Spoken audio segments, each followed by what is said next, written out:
गांव में मोहन नाम का एक आदमी अपनी बीवी नंदिनी और अपने 15 साल की बेटी अर्चना के साथ रहा करता था। मोहन एक कारोबारी था जो मिट्टी को साफ करके उसे बेचने का काम किया करता था। मोहन अपने ही गांव के मुखिया अभिमन्यु के साथ मिलकर इस कारोबार को किया करता था और मोहन के कारोबार का हिसाब नंदिनी देखा करती थी। सुनिए जी, इस बार मुखिया जी ने पूरे 6 महीने की पेमेंट नहीं दी है। आप उन्हें पेमेंट के लिए कहते क्यों नहीं? तुम्हें क्या लगता है नंदिनी कि मैं मुखिया जी को बोलता नहीं हूँ? ऐसा एक दिन नहीं जाता है जब मैं मुखिया जी से पैसों के बारे में बात नहीं करता। लेकिन आप ही बताइए ना, ऐसा कब तक चलेगा? मुखिया जी के ऊपर हमारी अच्छी खासी रकम बकाया हो चुकी है और अब तो घर का राशन भी खत्म होने वाला है बिल्कुल। अर्चना बिटिया के स्कूल की फीस भी 4 महीने से जमा नहीं हुई है। अपनी बीवी की बात सुनकर मोहन गहरी फिक्र में डूबकर बोला, आज मैं मुखिया जी से इस बारे में जरूर बात करूंगा। इतना कहकर मोहन मुखिया की फैक्ट्री में चला गया। मोहन को देखकर मुखिया बोला, क्या बात है मोहन, आज तुम ट्रैक्टर में मिट्टी भरकर नहीं लाए? मुझे आपसे कुछ जरूरी बात करनी है मुखिया जी। हाँ हाँ बोलो।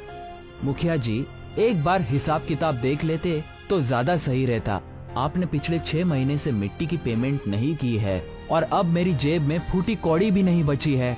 यहाँ तक कि घर का राशन भी खत्म हो गया है। बेटी के स्कूल के फीस भी 4 महीनों से जमा नहीं हुई है। कम से कम मुझे आधी रकम ही दे देते। मोहन, मैंने कहा था ना तुम्हें कि बाजार थोड़ा मंद पड़ा हुआ है। जैसे ही सब कुछ ठीक होगा तुम्हारी सारी रकम तुम्हें एक साथ में दे दूंगा। लेकिन मुखिया जी, अब मेरे पास तो ट्रैक्टर में डीजल भरवाने तक के भी पैसे नहीं बचे हैं। अब उसमें मैं कुछ नहीं कर सकता। तो फिर एक ही रास्ता है, तुम अपने बीवी और अपनी बेटी को भी काम पर लगवा दो। आखिर तुम्हारी बेटी भी 15 वर्ष की हो चुकी है। इस उम्र में वैसे भी ताकत बहुत होती है। ये आप ठीक नहीं कह रहे हैं मुखिया जी, ये तो गलत बात है। आप मुझे मेरे पैसे देने की बजाय उल्टा मुझसे ये कह रहे हैं कि मैं अपने बीवी और बेटी को भी काम पर लगवा दूं। धीरे बोलो मोहन, तुम मिट्टी बेचते हो, कोई ब्रांडेड मर्सिडीज नहीं बेचते। और वैसे भी मिट्टी खरीदने के लिए तुम्हें कौन सी मेहनत करनी पड़ती है? तुम्हारे घर के पास मिट्टी का ढेर लगा हुआ है। अरे तुम्हें तो मेरा एहसान मानना चाहिए कि मैं तुम्हारी मिट्टी खरीदता हूँ। नहीं मुखिया जी, आप गलत बोल रहे हैं। सच तो ये है कि मेरी मिट्टी अब शहर में अच्छे दामों में बेच देते हैं और मुझे ना के बराबर पैसे देते हैं। और इस बार तो आपने हद ही कर दी। 6 महीने से आपने पैसे ही नहीं दिए। एक तो मैंने तुम्हारे ऊपर एहसान किया, तुम्हारी गरीबी देखकर तुम्हारी मिट्टी खरीदने तक को तैयार हो गया। तुम्हारी थोड़ी सी रकम क्या रुक गई? तुम तो मेरी बेइज्जती करने लग गए। मैं आपकी कोई बेइज्जती नहीं कर रहा मुखिया जी। मैंने तो सिर्फ आपके सामने अपनी मजबूरी बताई है कि मेरे घर का राशन पानी भी खत्म हो गया है। अब आप ही बताइए कि मैं क्या करूं? वही जो तुम इससे पहले किया करते थे। मैं आपकी बात का मतलब नहीं समझा। सीधा मतलब है मोहन, पहले तुम कोई कामकाज नहीं करते थे बल्कि बेकार घूमा करते थे। अब तुम भी गांव के बाकी और लोगों की तरह दूसरों के खेतों में काम करो और अपने परिवार का देखभाल करते रहो। मुझे तुमसे कोई मतलब नहीं है। और हाँ, दोबारा यहाँ मत आना। मैं बर्बाद हो जाऊंगा, ऐसा मत कीजिए। मुझे आप थोड़े से ही पैसे दे दीजिए ताकि मैं अपने घर का 1 महीने का राशन पानी खरीद सकूं। एक फूटी कौड़ी नहीं मिलेगी मोहन। तुम्हें जो करना है कर लो, मैं तुम्हें एक पैसा भी नहीं देने वाला। मोहन मुखिया के सामने गिड़गिड़ाता रहा। मुखिया ने मोहन को बुरा भला बोलकर और बेइज्जत करके अपनी फैक्ट्री से बाहर निकाल दिया। ये आपने ठीक नहीं किया मुखिया जी। आप अच्छी तरह से जानते हैं कि मोहन के घर के बगल में जो मिट्टी का छोटा सा पहाड़ है वो कितना कीमती है। आपने अपनी हवेली और अपनी कार मोहन की मिट्टी बेच बेच कर ही खरीदी है। मैं अच्छी तरह से जानता हूँ बल्ले। मुझे आपके साथ रहते हुए 10 साल से ज्यादा हो चुके हैं। मेरी समझ में जितना आए आप मुझे उतना समझा दीजिए। तो फिर सुनो बल्ले, सामने वाले को कभी बताना नहीं चाहिए कि उसका दिया हुआ माल कितने रुपए में बिक रहा है। अगर मैं मोहन को टाइम पर पैसे देने लगा तो एक ना एक दिन उसके दिल में लालच आ जाएगा और यही लालच उसे एक दिन शहर की तरफ खींच कर ले जाएगा। उसका पिता तो मुझे मिट्टी बेचने को तैयार ही नहीं था, तो फिर मैंने उसे एक रोड एक्सीडेंट में मरवा दिया। सबको यही लगा कि मोहन का पिता हादसे में मारा गया। आपकी खोपड़ी का कोई जवाब नहीं मुखिया जी, लेकिन आप जबरदस्ती उसके घर के बगल में उस छोटे से पहाड़ से मिट्टी भी नहीं ले सकते, क्योंकि वो मोहन की जायदाद में आता है। चिंता मत करो बल्ले, थक हार कर मोहन आखिरकार मेरे पास ही आएगा। इधर मोहन आंखों में आंसू लिए हुए अपने घर पर पहुंच गया। उसकी आंखों में आंसू देखकर उसकी बीवी सब कुछ समझ गई। अब हम क्या करेंगे, घर में आटा भी खत्म हो गया है। अर्चना दोपहर से भूखी बैठी हुई है और लगातार खाना मांग रही है। अब मैं अपनी बिटिया को कहाँ से खाना ला कर दूं? तुम चिंता मत करो नंदिनी, मैं बगल की राशन की दुकान से कुछ राशन उधार लेकर आऊंगा। उधार तो मैं भी ला सकती हूँ, लेकिन आप ही बताइए अब आप क्या करेंगे? और आपको तो मुखिया जी ने पैसे भी नहीं दिए, और आपको इसके अलावा कोई और काम आता भी तो नहीं है। हम राशन के पैसे कहाँ से चुका पाएंगे? नंदिनी की बात सुनकर मोहन गहरे ख्याल में डूब गया।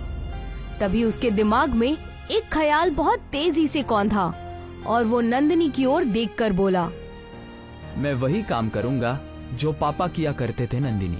पापा मिट्टी के खिलौने बनाकर बेचा करते थे, मैं भी मिट्टी के खिलौने बनाकर बेचूंगा, लेकिन दोबारा मुखिया के पास नहीं जाऊंगा। तो क्या आपको मिट्टी के खिलौने बनाने आते हैं? मुझे ज्यादा खिलौने बनाने तो नहीं आते, पर मुझे एक खिलौना बहुत अच्छी तरह से बनाना आता है। मुझे याद है जब पापा जिंदा थे तो वो मिट्टी की परी बनाया करते थे। मैं उस मिट्टी के परी के साथ दिन भर खेला करता था। पापा मुझे देखकर बहुत खुश होते थे। मैं उस मिट्टी की परी को बहुत अच्छी तरह से बना सकता हूँ। उस दिन के बाद से मोहन मिट्टी की परी के खिलौने बनाने लगा। उसकी बीवी मिट्टी के छोटे से पहाड़ से ढेर सारी मिट्टी लेकर आती थी और मोहन उस मिट्टी को उसे परी के आकार में ढाल देता था। कुछ दिनों तक मोहन की बनाई हुई मिट्टी की परी गांव में बहुत बिकी, लेकिन कुछ दिन बाद गांव के लोगों ने मोहन के मिट्टी की परी को खरीदना बंद कर दिया। लेकिन मोहन ने मिट्टी की परी को बनाना चालू रखा। एक दिन मुखिया मोहन के पास आकर उसका मजाक उड़ाते हुए बोला, मोहन, तुम्हें क्या लगता है कि तुम्हारी बनाई हुई ये मिट्टी की परी तुम्हें अमीर बना देगी? बेवकूफ इंसान, आज के बच्चे मोबाइल पर जहाँ पबजी जैसा गेम खेल रहे हैं, वहाँ तुम्हारी ये मिट्टी की परी कौन खरीदेगा? इतना बोलकर मुखिया वहाँ से चला गया और मोहन ने नाराज होकर मिट्टी की परी जमीन पर फेंक दी। मिट्टी की परी के 2 टुकड़े हो गए और मोहन अपनी बीवी से बोला, मुखिया जी सही बोल रहे हैं नंदिनी, आज का दौर मोबाइल का दौर है और मुझे मिट्टी के परी के अलावा कोई दूसरा खिलौना बनाना भी नहीं आता। आखिर मेरे मिट्टी की बनाई हुई परियां कोई कब तक खरीदेगा? सच तो ये है कि मैं कुछ नहीं कर सकता। इतना कहकर अंदर जाकर मोहन चारपाई पर लेट गया। आधी रात हो चुकी थी, मगर उसकी आंखों से नींद कोसों दूर थी कि तभी मोहन को बाहर किसी के चलने फिरने की आवाजें सुनाई दी। मोहन तुरंत अपने घर से बाहर निकल आया।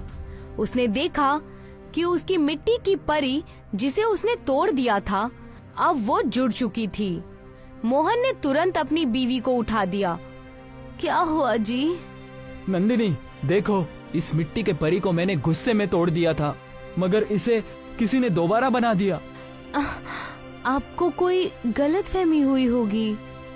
नंदिनी ने इतना कहा ही था कि तभी उस मिट्टी की परी के ऊपर आकाश से रंग बिरंगी किरणें फूटने लगीं और देखते ही देखते उस मिट्टी की परी में जान आ गई और उसका आकार किसी जवान इंसान के जिस्म के जैसा हो गया। मोहन डरता हुआ बोला, कौन हो तुम? मैं एक परी हूँ। लेकिन तुम तो मिट्टी की थी, तुम्हारे अंदर जान कैसे आ गई? तुम्हें पता है मोहन, मैं तुम्हारे पापा को बहुत अच्छे से जानती थी। तुम्हारे पापा पहले बहुत से खिलौने बनाया करते थे और उनके खिलौने परी लोक में बहुत मशहूर थे। मैंने ही उनसे मिट्टी की परियां बनाने के लिए कहा था। तुम बिल्कुल अपने पापा की तरह ही मिट्टी की परियां बनाते हो। तुम्हारे घर के बगल में जो मिट्टी का छोटा सा पहाड़ है ना,